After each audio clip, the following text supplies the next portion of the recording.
Good morning. So here is an update sa ating mga pallets and cockerels na pinapalaki dito sa ating grow out.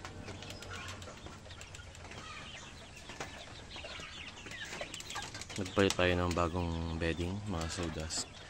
Kasi since maulan, yung moisture ng ulan may tulo din konti. Nababasa yung bedding, kaya kailangan natin palitan para hindi mamuo yung hindi magkaroon ng ammonia spike dahil sa moisture at mag-cause ng sakit sa ating mga alagang manok. Dito sa nakaangat, ito po yung ating mga Polish chicken, may silky din, and yung cross na Polish and silky, polky. Ayan dito. Tapos dito sa kabilang side, yung mas younger chicks. Ayan. Meron din itong Rhode Islands. Medyo madumi kasi nilagyan ko ng papel na durog pa.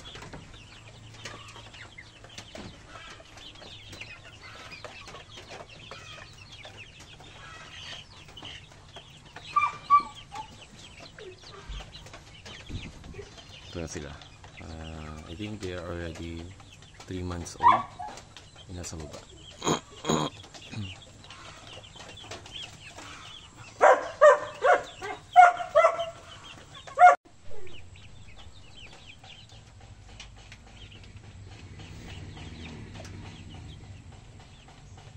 Ito yung mga Polish and silky crossbreed. So sabi sa Google, ang tawag dyan ay polky, Polish and silky.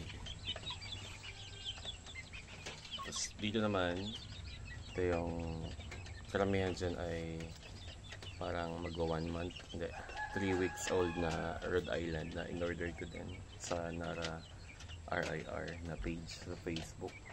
So 20 yan in-order ko, natira 16 kasi namatay yung iba dahil as you can see pag-ulan ngayon.